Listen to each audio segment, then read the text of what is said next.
Hello, today we will be talking about the technology interventions in the rural development. We know that technology is getting developed very rapidly and it is providing various kinds of comforts and various kinds of facilities for the humanity. Across the world, the technology development is being talked about, but there is a rural urban divide. Especially, the rural population doesn't get access to the technology as effectively as the urban population. There are many incidences where rural people envy the urban population because they get those facilities very easily and which otherwise are not available to the rural population. For example, we realize that the electric power is almost 24 hours available to the urban population, but the same is not true for the rural population. There are only a few hours for which the electrical power is available.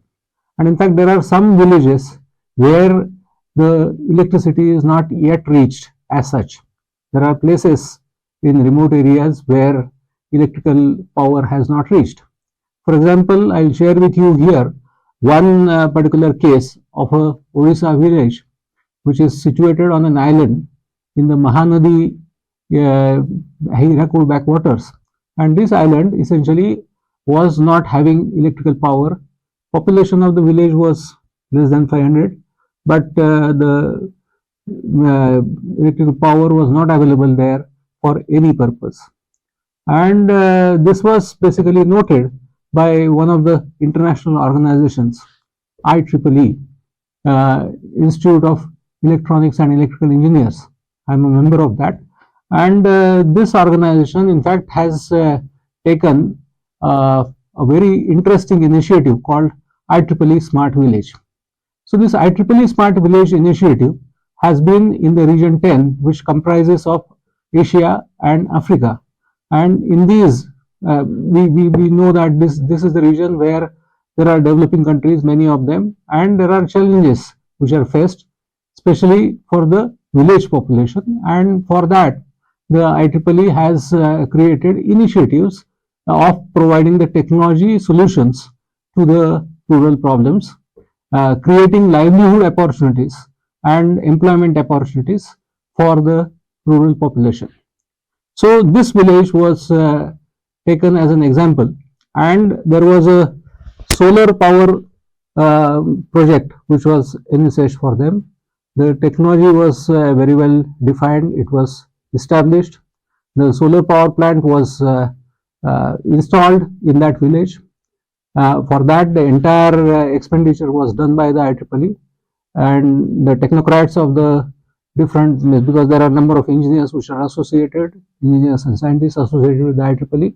So the technocrats were available, and they created that system in such a way that yes, it started functioning and providing power to every household in that village. It was fine as a story for some kind of donation, but it is not really a donation. It is making the village sustainable, and it is for that purpose the model has been in such a way that the village population was educated about what is solar power and how to manage that solar power plant, because the management of the solar power plant was required to be done by somebody, and these technocrats, they are not going to be available all the time. So naturally there have to be some population within the village itself, and therefore the youngsters of the village, they were tapped, they were trained. In fact, there was a village committee formed, and the village committee was given the responsibility that any small problems they should be able to resolve themselves. For more complex problems, they may get advice and help from the technocrats, but otherwise the regular problems they have to handle themselves. Not only that, for making it sustainable, they have to create a model, revenue model, in such a way that for the future expenses they would be ready. And they have created a model, they have created a charging structure. There is a bank account created. In the bank account, every consumer, every household that deposits the money as per the consumption pattern. And now after 5 years of this intervention, what is the situation? The situation is that there is enough corpus available for any future replacements of the batteries, any future repairs, any overhauls of that power plant project. Now, this power plant project at this stage is providing electricity to household for lighting purposes, for even various appliances, road lighting, and now there is a extension required or expected, and that is again planned by the village committee. That extension is for pumping water from the nearby water reservoirs.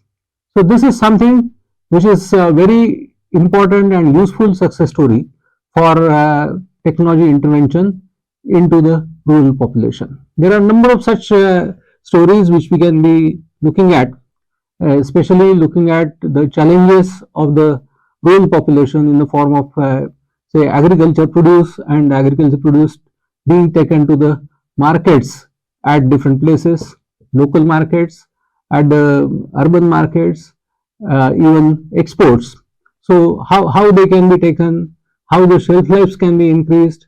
So these are all different things which basically technology can provide, and one can essentially try to reduce the gap between rural and urban divide. And this essentially will also resolve another problem, that the rural youth is migrating towards the urban places. Now, this migration can also be stopped because they get the opportunity to work within their village itself. They get earning opportunities there, and therefore there is no reason why they should migrate. And that's how, in fact, one can really look at the development of the rural areas using the technology intervention. Thank you.